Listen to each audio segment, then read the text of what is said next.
잠이 오지 않는 밤, 당신의 꿈길에 함께할 감성 에세이입니다. 오늘 하루도 참 수고 많으셨어요. 이 밤에는 수고하고 무거운 삶의 짐을 내려놓으시고 몸도 마음도 평안한 밤이 되셨으면 참 좋겠네요. 성경 창세기를 주제로 나를 찾아 떠나는 여행을 하고 있는데요. 오늘은 창세기 41장, 지혜는 어디에서 오는가? 요절은 창세기 41장 38절로 39절.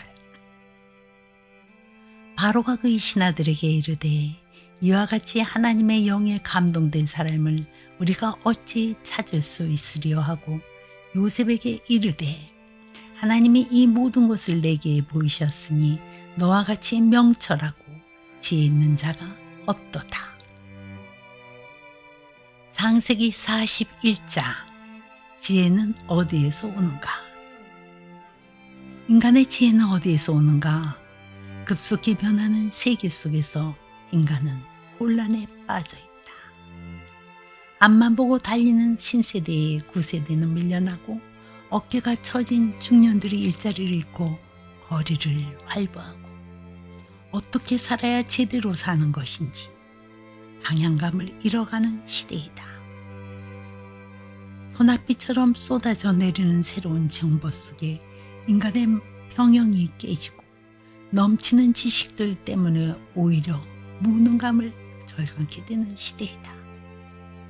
기계문화는 더욱 거대해지고 인간은 더욱 왜소해진다. 어린아이들조차 시간 위를 달리며 머릿속에 채워놓을 것들을 찾아 동분서주한다. 21세기를 사는 인간은 숨이 가쁘다.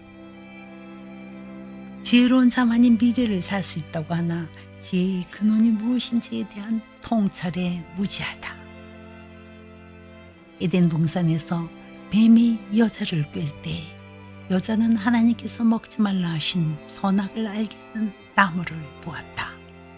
그 나무는 먹음직도 하고 보암직도 하고 지혜롭게 할 만큼 탐스럽기도 한 나무였다.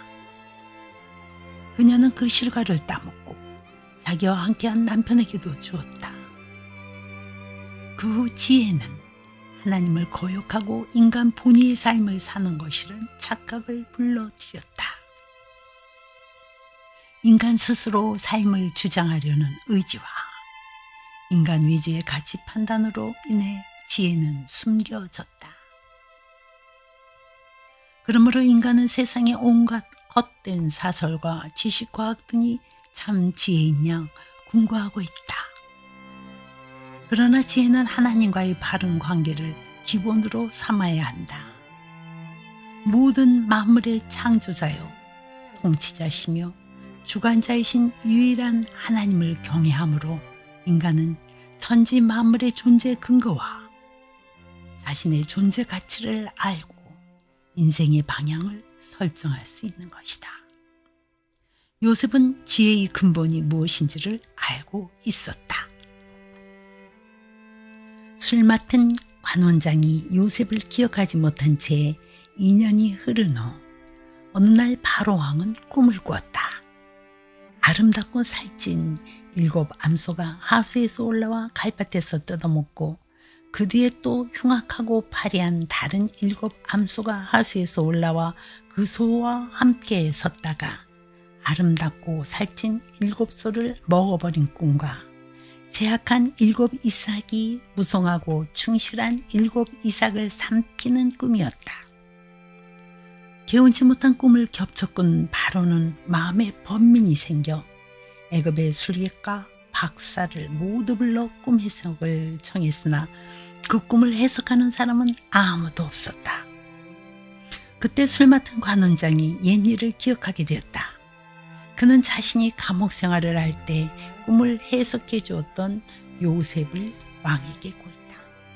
왕은 곧 요셉을 불렀다.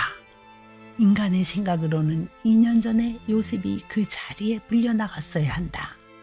그러나 하나님의 지혜는 시계를 적절히 맞추셨다. 2년 전에 요셉이 바로 앞에 서게 되고 석방이 되었더라면 고향 땅으로 돌아가는 것으로 요셉의 이야기가 끝났을지도 모른다. 바로 앞에 선 요셉은 꿈을 해석하라는 바로에게 이렇게 말했다. 이는 내게 있는 것이 아니라 하나님이 바로에게 평안한 대답을 하시리이다. 요셉은 하나님을 경외하는 법을 알고 있었다.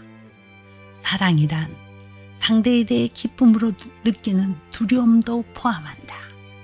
요셉은 하나님을 사랑했다. 그러므로 두려움으로 하나님의 자리를 지켜드렸다. 하나님께서 주시지 않으면 나에게 꿈을 풀 지혜가 없노라는 겸손은 하나님을 기쁘시겠다. 요셉은 7해 풍년 후에 올 7해 흉년을 꿈으로 예언했다. 하나님을 경외하는 것은 창조주와 피조물의 미치를 분명히 하는 것이며 역사 속의 하나님의 섭리를 인정하는 것이다. 요셉은 바로에게 바로께서 꿈을 2번 겹쳐 꾸신 것은 하나님이 이 일을 정하셨습니다. 하나님이 속히 행하시리니 하고 하나님의 주권을 선포한다. 모든 만물이 주권자시며 통치자이신 하나님께서 살아계셔서 우주 만물을 움직이시는 지혜로우심을 이방에 알린 것이다. 바로에게 왕의 왕 대신 주님을 알린 요셉은 미래를 대비할 조언을 했다. 지혜로운 자는 하나님이 통찰하게 하시는 눈으로 미래를 볼 수 있고 미래를 대비하는 자이다. 요셉이 지혜에 감탄한 바로는 이와 같이 하나님의 신이 감동한 사람을 우리가 어찌 얻을 수 있으리요. 하나님이 이 모든 것을 내게 보이셨으니 너와 같이 명철하고 지혜 있는 자가 없도다 라고 했다. 하나님의 신이 감동한 자보다 명철하고 지혜 있는 자는 없다. 애굽의 모든 지성이 총출동하여도 하나님의 신이 감동한 자의 지혜를 따를 수가 없었다. 요셉은 애굽 땅의 총리가 되었다. 요셉은 채색 옷 대신 세마포 옷을 입고 금사슬을 목에 걸게 되었다. 땅에 떨어져 밟혔던 그의 명예는 버금술에 태워졌고 제사장의 딸 아스낫을 아내로 삼게 되었다. 보디발 아내로 인한 굴욕의 멍에는 벗겨졌다. 지혜로운 자는 늘 하나님의 목전에서 현재를 살고 그 경외심으로 찬란한 미래를 보장받는다. 요셉의 아내 아스낫은 2 아들을 낳았다. 요셉은 장자를 므낫세라고 이름지었다. 하나님이 나로 나의 모든 고난과 나의 아비의 온 집을 잃어버리게 하셨다 함이었다. 자자의 이름은 에브라임이라 하였는데 하나님이 나로 나의 수고한 땅에서 장성하게 하셨다 함이었다. 므낫세는 망각을 의미하고 에브라임은 결실을 의미한다. 지혜로운 자는 과거 지향적이 아니다. 미래 지향적인 삶을 산다. 호련히 아픔의 자리를 털고 일어서 미래를 향한 실천적 삶을 산다. 요셉의 말대로 풍년이 지나 흉년이 들기 시작하자 온 지면에 기근이 심하여 각국 백성들이 양식을 사려고 외국으로 들어왔다. 이제 하나님께서는 애굽을 비롯한 팔레스틴 지역에까지 기근을 내리심으로 야곱의 자손을 애굽으로 이주시킬 계기를 마련하고 계셨다. 그것은 구속의 경륜 속에 감춰진 하나님의 오묘하신 지혜였다. 창세기 41장을 마무리합니다. 지식이 범람하는 시대를 우리는 살고 있죠. 그럼에도 지혜가 절박하기도 한 시대인 것 같습니다. 삶을 사노라면 우리가 부딪히는 갈등 앞에, 선택 앞에, 문제 앞에 지혜가 부족함을 매번 느끼게 되죠. 예측할 수 없는 미래 앞에선 인간이 지혜를 갈급해하는 것은 마땅한 일일지도 모르겠네요. 잠언 2장 6절 대저 여호와는 지혜를 주시며 지식과 명철을 그 입에 내심이며 라고 하셨네요. 지혜를 주시는 하나님께 지혜를 구해야 할 것 같네요.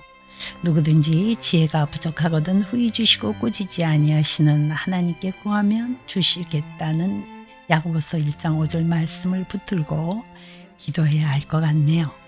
자, 아름다운 밤 되시고요. 42장에서 뵙죠.